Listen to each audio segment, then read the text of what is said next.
Oh, for me, you talked about kind of reorienting Yeah. mindset. It was a bit of a reorientation, but I had two options. For me, I chose the path of embracing this change and going from working full time at a senior executive level where you're running a company or any level, frankly.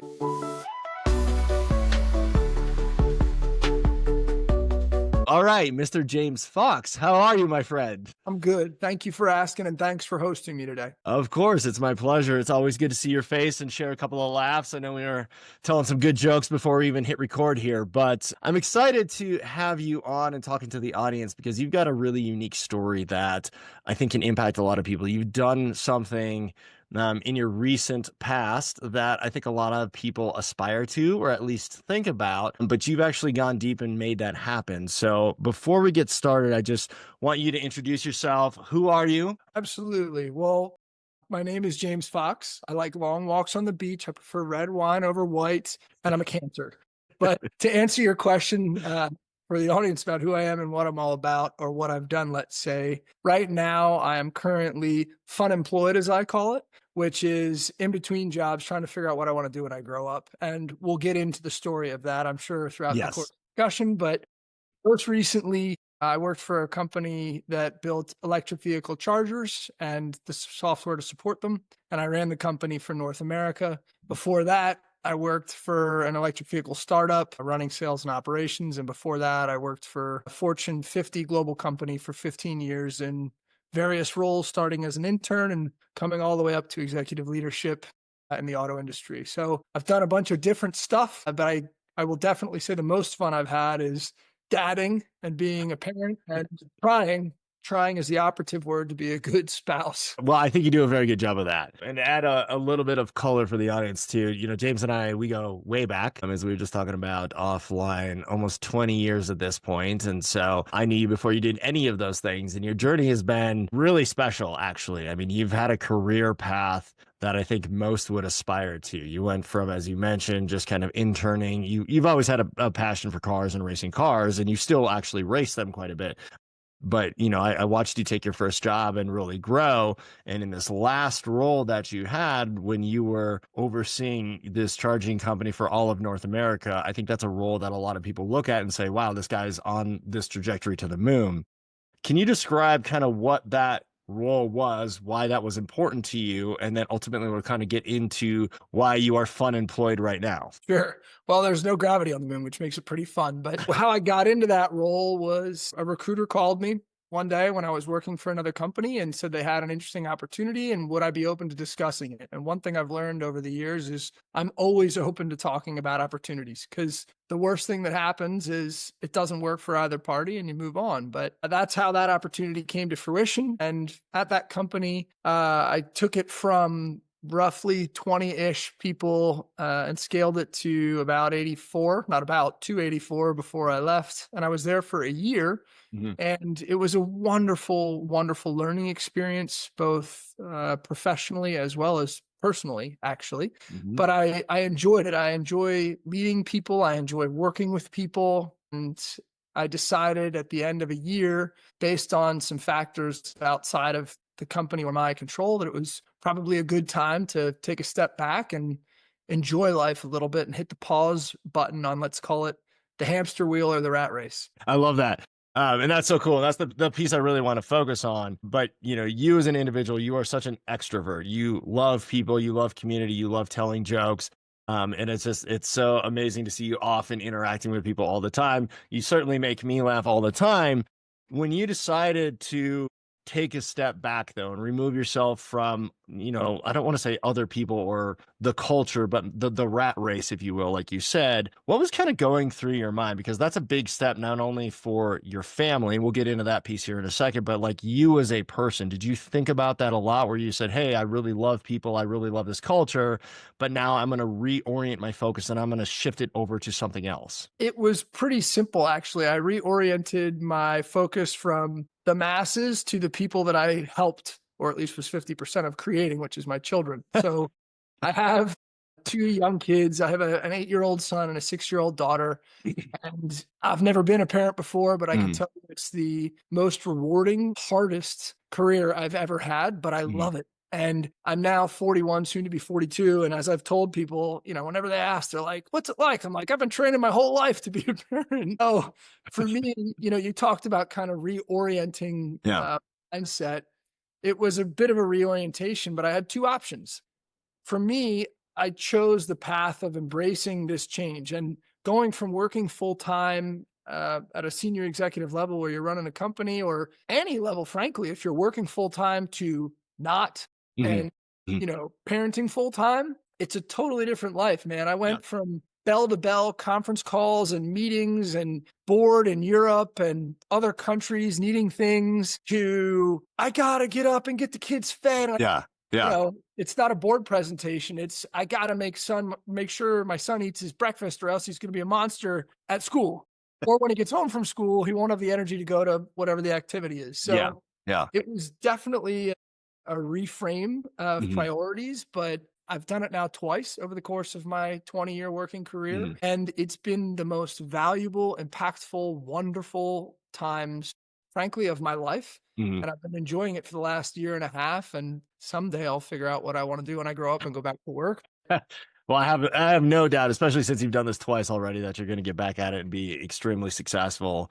When you were making that decision of, "Hey, I'm gonna get out of the rat race. I'm gonna focus on, my family, these beings that I've created. They are different stressors." What were the conversations that you had with your wife? Did you guys sit down and talk about this? Was this a decision where you're like, "Hey, I kind of have two options, and this is the one I've chosen, so we're just gonna go this path," or what was that like internally as a family dynamic? So I'll start by saying I'm incredibly grateful because I have the greatest teammate and a spouse on the planet, and I'm very biased because I married her.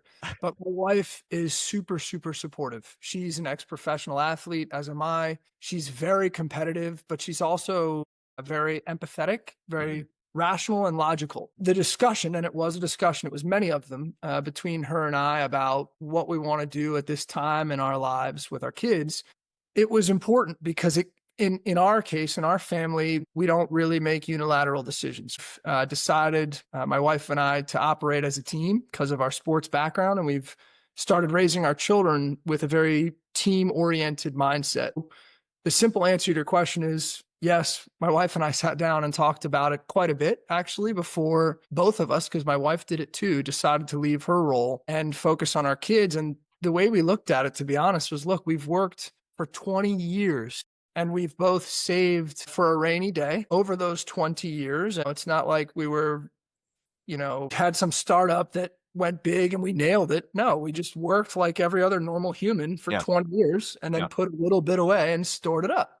We had a little bit of a nest egg saved, and most people would be like, you're nuts in your 40s when your kids are that young to not work and use your nest egg. But in our opinion, we worked hard, we saved for it so that we could enjoy it while we're here on the planet. And our kids are only going to be young once. So now they still kind of want to hang out with us. They love us and they run up. Yeah. Yeah. So fast forward, 5, 10 years, they're not gonna wanna Yeah. look at us. They're gonna be like, I'm going to play with my friends, Dad. Like, you're weird. Don't kiss me. For Yeah. now, that was kind of our decision. It was multiple conversations. It was done in a thoughtful, democratic manner versus I'm gonna stop working and take time for me. And Yeah. that's worked well for our family. Yeah, no, that's great. And I, if you're okay with that, I'd love to pull the layers back on that a little bit more because that, as I was sharing kind of offline, I think is something that a lot of people want to do, and almost everybody that I've talked to has that end goal in mind at some point. And my story as well because we've been friends now for a couple of decades. But at one point in my relationship with Bree, we did the same thing where I had a startup. We closed the doors. I went to work. I stepped away from it. At that same time, Bree was working for a startup. That startup collapsed. So we had no cars. We had no income. We were living in one of the most expensive cities in the world, and we had a kid on the way. And we decided to buy a house and move across the country. And there was a lot of stressors that kind of went into it, but we're kind of in the same thing now where one of us is really working, but we've had a lot of really in-depth conversations. And I want to get to kind of that comfortability piece of it for you and Blair. Like, what was that like? Was it, hey, we've got enough money? Or was it like, hey, we just want to spend time with the kids? It's not really time dependent, but as long as we can do this, we're going to do this? Or is it, hey, this is going to be rough, but this is the important decision, we're going to do this, and then we'll figure it out kind of on the back end? So for us, it was a little bit of everything. And what I'll say is, I've been off for a year and a half on my sabbatical, whatever you want to call it, semi-retirement.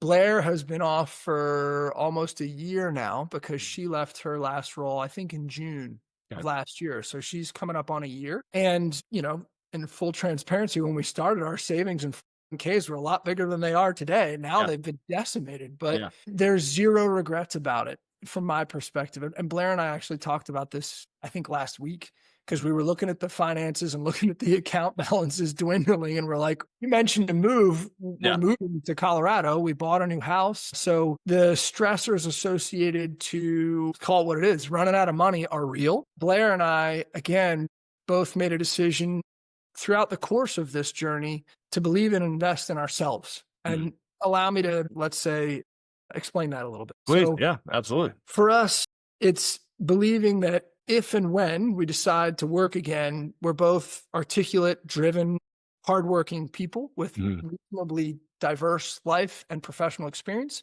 We're going to be able to find something. Yeah. That's the mental piece for both Blair and I individually, but also as a family unit and a core that's held us steady, which is once we decide to ramp up, and both of us are starting to ramp up our job search now, we'll be able to find something within a reasonable amount of time. And that's different for everybody. But there have been a lot of pros and honestly zero cons that I can think of over the past year and a half. Blair stopped in June of last year. We decided to pack up our minivan and we drove 2/3 of the way across the country with the van packed like something you'd see out of like National Lampoon's Christmas Vacation style, little full, a lot of sap. And we had a great trip where we drove to Colorado, where we got married in Vail, and Yep. we took the kids there and we spent 3 weeks hiking and mountain biking every day. And I can tell you it was life changing. It Mhm. is what led Blair and I to say, what are we doing? Wait until we're retired Yeah. to move to Colorado. So we asked the kids, what do you want to do? And they're like, yeah, we want to go.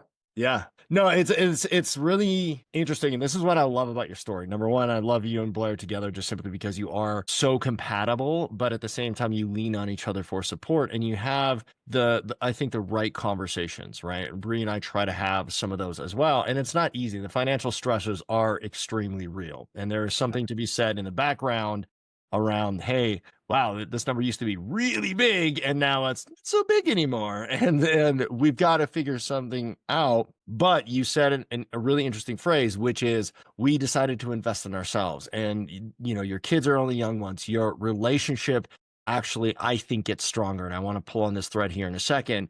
But there is no time like the present. And this is why I said a lot of people talk about this and think about this, but there's something about starting over that once you take that step isn't as scary as what most people anticipate, right? It's that what if game. So, two questions. One, when it comes to you and Blair and your relationship, how has this worked out in your personal life? Are you guys stronger? Obviously, I would say you're spending more time with your kids. You're probably going to have a lot stronger relationship with your kids. But for you as a couple, how has that evolved over the last year to year and a half after this decision was made?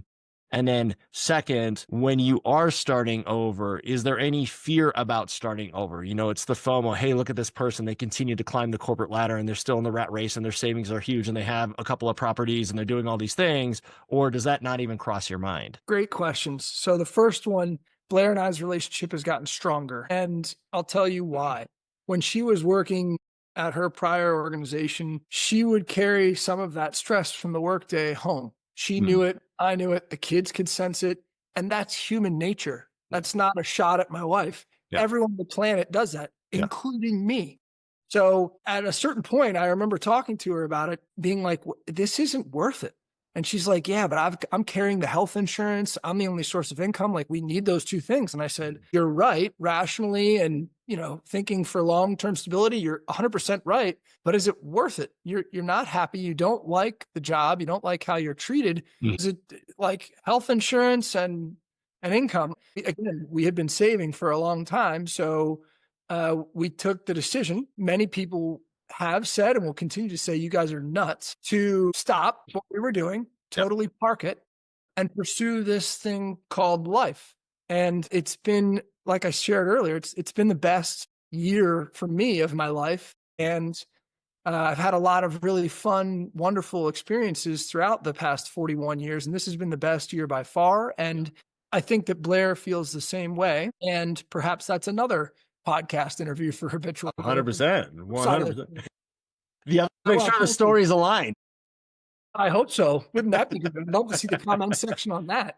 So I think for us, it was a really, really good decision for the strength of our marriage. And we've done it a couple times. So when Blair and I first got married, we moved to Europe. She put her job on pause, and I Mhm. got an opportunity to go to Germany as an expat. We didn't have kids yet. And that was a very difficult time for us because at first it was all, ponies and rainbows and sunshine. And then Blair got over there and she didn't speak German. She didn't know a single person and she didn't have a job. When you have an individual that's in an apartment all day by themselves and they don't know anyone or anything and they can't speak the language, it's unbelievably isolating. And it was a very difficult time for Blair and I where we're newlyweds and we're like, yeah, the world's our oyster. And then someone dropped a nuclear bomb in the middle of it. And we joke that because of that time, we came out a lot stronger as a couple, but we Yep. weathered, what some couples go through their entire lives. We weathered that in the first year of marriage. Yep. Yep. And, there were a lot of difficult conversations around the table where both of us were in tears Mhm. about whether or not we wanted to do it. I wasn't talking about staying over there or not. I was talking about staying married. I Through that, still like you. correct. You still make me smile, and Yeah. you're definitely the best part of me. That's what we always boil it down to, which Yeah. is, do we build each other up? And if that answer is yes, if we're continuing to love and support one another, Mhm. we'll navigate anything. In this iteration or this recent pause where she left her job in June of last year, we were so much better equipped for it. Doesn't mean it was super easy, but it was easier than the first time. Yeah. And it's been so remarkable to see our kids. Like, I can wake up in the morning and I can make them breakfast. During COVID, I would go on bike rides with my kids. And I know a lot of families and friends, as I'm sure you did, that worked through COVID and had their kids with them. And it Yeah. was extremely difficult. Yeah. So Extremely. yeah, we were very blessed to be able to take some time off back then and again now to enjoy that with them. So that was your first question about the piece of the relationship with Blair. Yep. And forgive me, the second question I've forgotten. What was the second question? I was just thinking about it too. That was a great answer. You had me rolling on a couple of things. So I think it was the fear of starting over. Yes. Yeah, which is a big one, but you kind of answered that already when you said, the second iteration was a little bit easier. So yeah, talk about that because that is something that is real for a lot of people. And you and I growing up, we're both at the age where our parents, and mine in particular, were like, "Hey, go get this job. Go get a 4-year degree from a college, and then get a like." I remember my uncle telling me when I was young, I was telling him I was going to start a business. He was like, "Why would you want to do that?" He was an executive at 3M and he was like, "Why would you want to do that?" He was like, "That's miserable." And you know what? Sometimes it is like sometimes very, very painful, but I'm also enjoying the process. But for you guys in that starting over, kind of how did that go? What was that thought process? What was that mental transformation like? Ongoing. So it's not something that you can say it started here and it ended here, or Mm, at least for me in my mm, case, yeah. currently it's still ongoing. So I'm still considering traditional jobs where, you work in a corporate environment or a startup environment. Those are still on the table for me. But more recently, I've started to lean into something that's more reliant on me eating what I kill Yeah. versus working for somebody else. I've started to pursue a real estate license and I'm excited about it. So that's something where, that journey or that evolution, and you asked about how has that been or how has that felt or how has that worked? I think for me, I've really embraced failure, and I've failed a lot personally. I've failed a lot professionally, but for me, I'm motivated by it. And one of the most impactful things that I've experienced, whether it's people that I have worked for, worked with, or worked for me, and or any of the greatest athletes, and that's a whole nother discussion, whether it's Jordan, Bo Jackson, any great athletes, they all overcome adversity. And I've used failure or no, or you shouldn't do that like your uncle told you. He's like, why the heck would you want to do that, man? He's like, look at my pension. Pensions Yeah. don't even exist anymore. But he's Yeah. like, pension? I got a 401k. Yeah. So it's just a different world. But what's cool is if you have the right mindset and you understand it's going to be difficult, but you choose, it is a choice, in my opinion, to let failure or no's motivate you. Going back to your analogy earlier, the moon, you can get past the moon, you can go to other solar systems if you want. So for me, I've really enjoyed over the past year and a half the time with my family, but on the, let's call it professional development side or evolution of who I am and who I want to be when I grow up, all the no's or you're not the right fit or whatever it might be, have been really motivating for me to figure out, okay, if my skill set's not the best in this industry or in this company or in this scenario, where could it be valued? And Yeah. could I do something for me versus working for somebody else, which is what I've done for the past 20 years. I've worked for other people. I've learned a lot. I'm grateful for it, but I think it's time to work for me Yeah. for a little bit and see what happens. I might fail again, at Yeah. which point I'll call you and be like, hey, you need a gardener? Do you need a paint? Pool boy. It's yeah, I mean, it's a very different beast, and that's really interesting. That's actually one of the things that specifically on social media, and that's why I was kind of going with the comparison thing, where it's like really easy. Social media is all about the highlights. I landed this deal, and look at this new car that I have, and look at my entire family is smiling over here together. Which, when you have little kids, I have no idea how people pull that off. But when you eat what you kill, it's a very different beast versus working for somebody else in a secure position. But I think at the same time, to your point, those no's set you up for developing other skill sets you may not be aware of. I mean, there's only a couple of things that really keep me up at night. One of those is the financial piece of it. The other one is like, hey, is this the right path for me? It's not always easy, but you listen to the greats out there, the Michael Jordans, the Kobe Bryants, whoever it is that you really like on the sports thing. It's not like they didn't go through the same thing. They just had the perseverance to push through, right? And those messages are just really, really important. That's why I actually do this, is because listening to people like yourself that take a non-traditional path, that actually push through and persevere after they've made a decision. Because you don't know if it's going to be the right decision, right? You're just making a decision that you feel and have talked through and thought through. And you're like, hey, I'm going to figure this out one way or another. Could be a job, could be a relationship, could be a career path, whatever that is. But do you feel like now, when you've had this taste of like, hey, I've got this relationship, it's been a year and a half with my kids and my family, I'm now James, the person, want to get back into a career? Are you itching to kind of get back and do something else? Money aside, right? Like, if the bank account was still there, would you be like, I want to stay in this, or I actually want to go out and start developing myself a little bit? I would still want to get back in the mix. I have too much energy, man. Multiple I mean, I times. know this. Blair multiple times job. Like, you just need something to do. You Yeah. could have too much pent up energy. I don't drink caffeine. I don't drink soda or anything like that, but I'm just Yeah. constantly, I'm like a shark where I have to keep moving or else I die. I enjoy being active, and it's been so wonderful for me to be active with my children and my wife and be present for everything that I've experienced. And again, I wouldn't change it for the world. Mm. But I am excited for whatever the next chapter is. Whatever I do next professionally, I'm very excited for. And going back to an aspect to your question, reflecting on the past year and a half off, I'm 100% certain that that time off has energized me and made me more excited to go back to work. So whatever I do next, man, whether it's for me or for someone else's company, they're super lucky because they're going to get a super high energy, a very focused James. And I say that very humbly and with a smile because, as you know, I like to have fun. I'll work very hard, but I like to play hard too. So whatever's next, it will be better as a result of the time that I took to kind of enjoy my wife and my kids. And I think I've also matured, which, you knowing me as long as you have, you're like, that's not possible. It's It's true. I've matured a fair amount in terms of what my priorities are. And it's not like I've had this revelation of, oh my God, family's number one, work is secondary. I'm going to park it and work as little as I can just to keep my time with my family. It's helped me balance everything.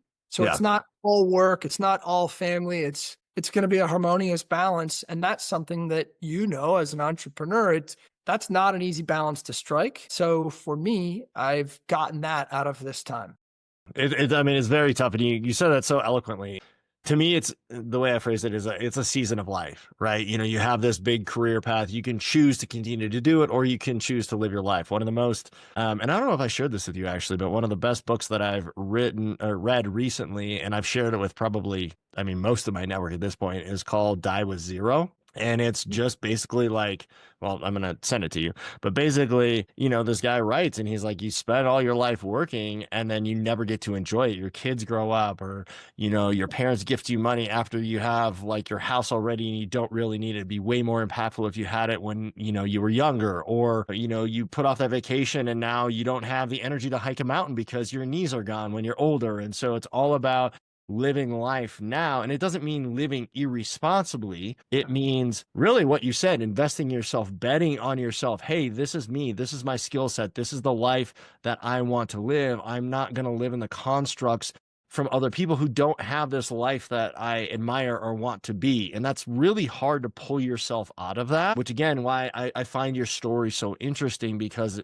I think a lot of people want that and very few people actually do it. And one thing I'll add that I agree with you completely. And I've met a lot of people personally and professionally that are like, you're doing what? You're moving to Colorado? What about a job? You don't have a job. And they're like, I would kill to move to Colorado. I'm like, don't kill anyone. You can just move. And they're like, yeah, yeah, no, no one needs to die. They're like, I can't, I got the kids about to go to college. I've got this excuse. I've got that excuse. And they just start vomiting excuses. And after they're done vomiting their excuses, it's usually a friend. I'm always like, so I still don't understand why you need to kill someone or why you can't move. Yeah. Just go. Yeah. And they're like, oh. And I'm like, I don't have a job. I don't have a job lined up out there. I just bought a house. Yeah. I'm going for it. Like, you can't.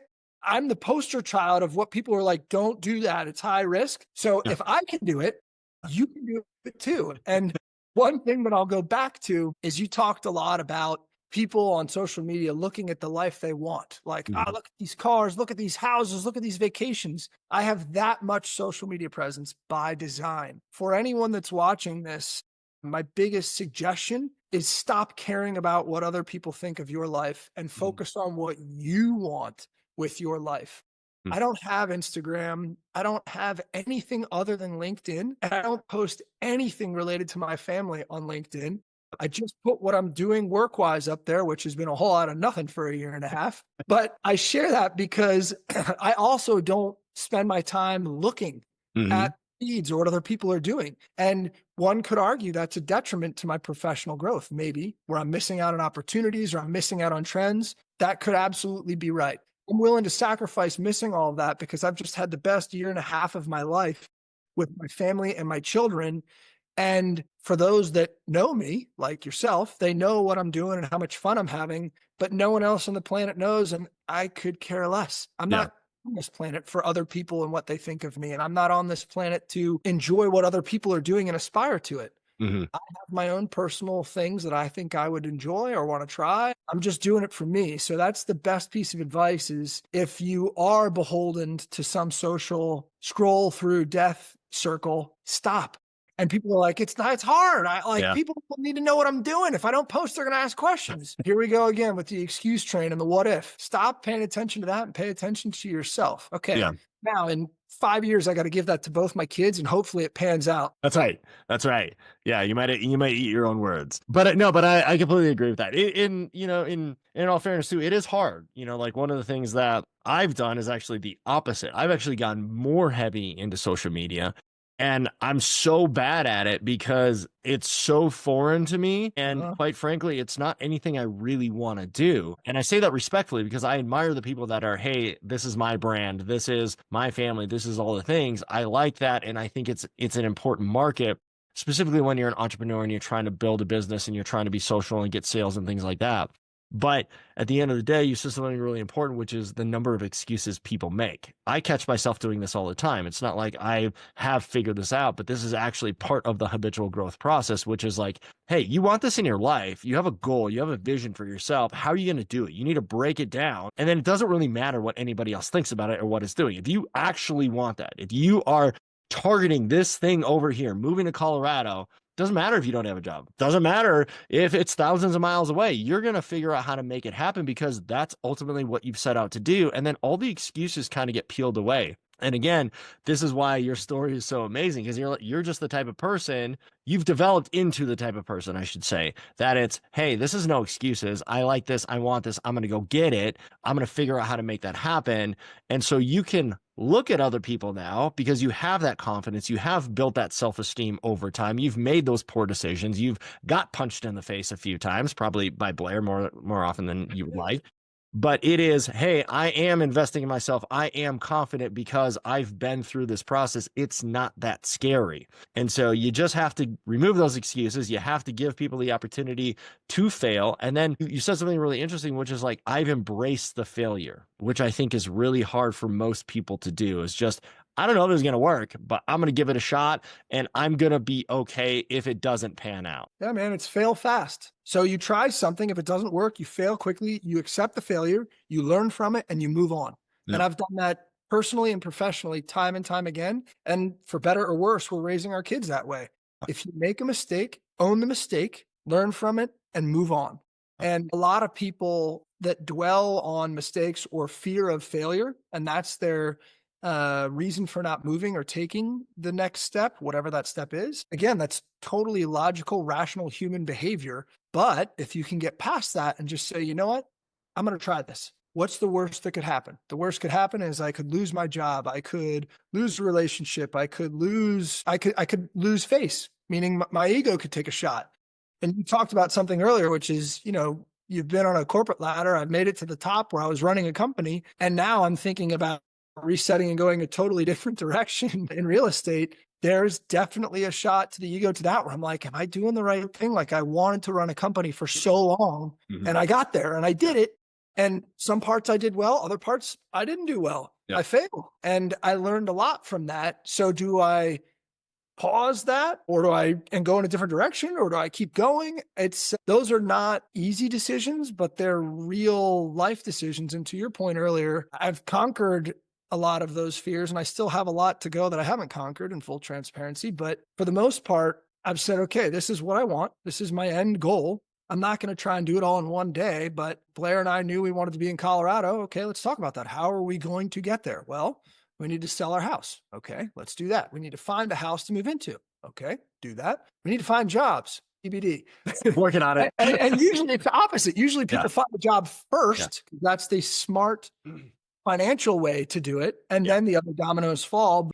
To your point earlier, and you know this about me after all these years, if I decide I want to do something, and thankfully I have a teammate in my wife that operates and thinks very similarly, once we set our mind to something, we go for it.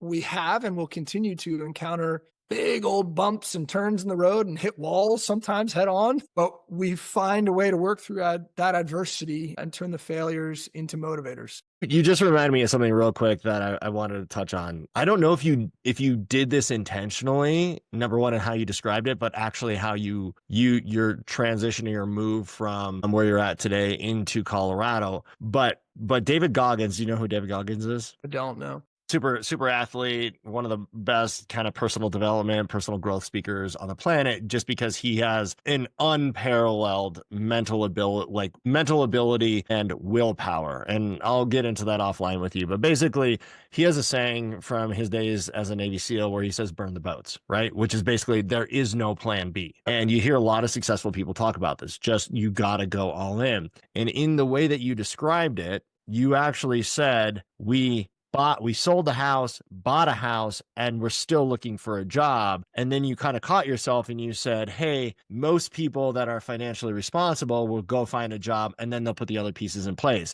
And I'm wondering if that's your burn the boat moment for you too, which is like, we put the house on the market. There ain't no turning back now. Like, we sold the house. We have to move. And I think you actually told me this at one point. You're like, oh no, like we sold the house. Like we have to move out. The dominoes are falling whether we like it or not. And I'm wondering if that ever like played out in your psyche, or if you just that's the way you've come to operate. That's the way I've come to operate. And it did play out in my psyche of the traditional rational way to do it, because I've got, I've got my parents, I've got family, I've got friends. They're all like, dude, that's pretty high risk, man. I don't know if I would do that. Good luck. Yeah, yeah, pretty much. Like up until yesterday, I got Yeah. this feedback from a family member that was like, whoa, and you're doing the renovation in the Colorado house and it's how much? Like, Yeah. you sure that's a good idea? That burn the boats analogy is a very good one. We torched them. So we sold our house before we purchased a house in Colorado. So Mhm. we literally torched the boats. But Yeah. that's, to be honest, I can give you plenty of other instances, and I'll share a story here too where I've done it before. Wasn't familiar with that analogy, but I'm going to lean into that term now. When I was just, a couple years out of college, I was 24. I had always wanted to race cars professionally. And I didn't start in the traditional way from go-karting really early. I didn't come from a wealthy family, and I didn't come from a family that had connections into money to get sponsorship to enable me to do it. So when I declared this to my parents, where I'm like, I'm going to be a professional race car driver, my mom was kind of like, yeah, okay. My dad was like, you're high. You're out of your mind. How are you going to afford to do that? And I'm like, I'm going to figure it out. Yeah. And as you know, I did it. I became a professional race car driver. I solicited my own sponsorship. I created my own marketing and media package. But that's another example of burn the boat, or burn the boats, Yeah. where I set my mind to it. I wanted to become a professional race car driver. And my definition of that is someone that's paid or potentially earning money to drive a race car. Yeah. And I did it. I did it for a year and a half. And then I stopped because I had another one of those pivotal moments where I was laying in a hotel room in Iowa by myself, looking at the ceiling, and I'm like, okay, I'm a professional race car driver. Yesterday, I went to the Iowa State Fair and looked at the largest butter cow in the country as a sponsor event thing that I was obligated to do. That was buttery. And here I am laying in my hotel bed, staring at a ceiling Yeah. at 10 p.m. by myself. Yeah. Is this really the life that I Yeah. want?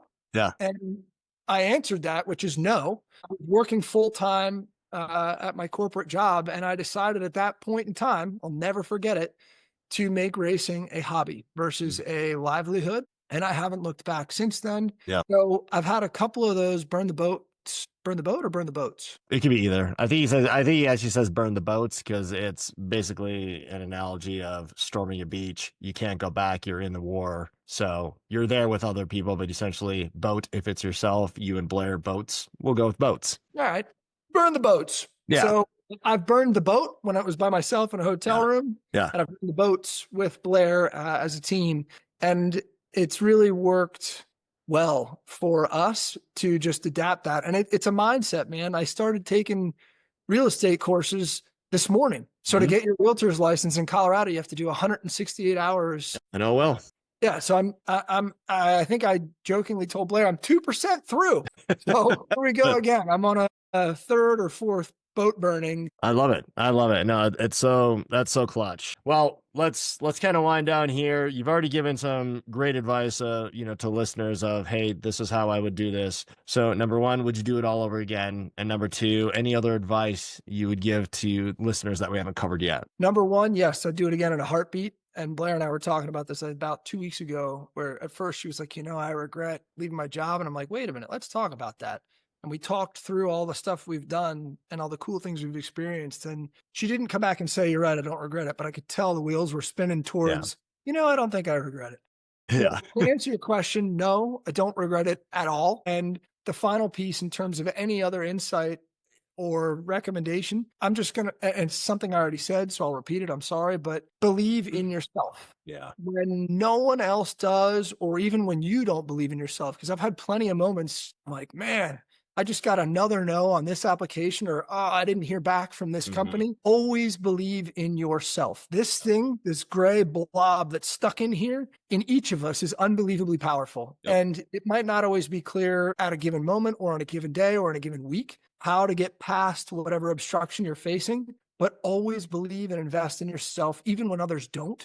Yep. And that's what I've decided to do recently in this, let's call it pivot. I'm going to give it all I got and see if I can make a run at becoming a realtor and enjoying what I'm doing working for myself. And if not, the next episode or interview, we can talk about how I pivoted again and what I figured out at that point. Well, I have no doubt you are going to be extremely successful, whatever you do. I That's why we're friends for 20 years. But you just, like you said, you've got an energy, you've got a supportive family and spouse, and you've got the confidence, and ultimately, like, this is the person you're crafting yourself to be, and the story you want to tell. And I think it's really impressive. So I appreciate your time today, Mr. James. It's always a pleasure to connect with you. I can't thank you enough for being on here and really being open and willing to share your story with others, because I know this is going to inspire a lot of people. I'm inspired now. I'm not going to go take real estate courses, but I might find some boats to burn after this. Good stuff. I appreciate your time. Thanks for hosting me. And if anyone wants to get in touch with me, feel free to look me up on LinkedIn. I'm a pretty open, easygoing person, and I love talking to people. So anything I can do to help, I will. Awesome. I love that. You beat me to it. I didn't even ask that. So appreciate you putting that plug in there.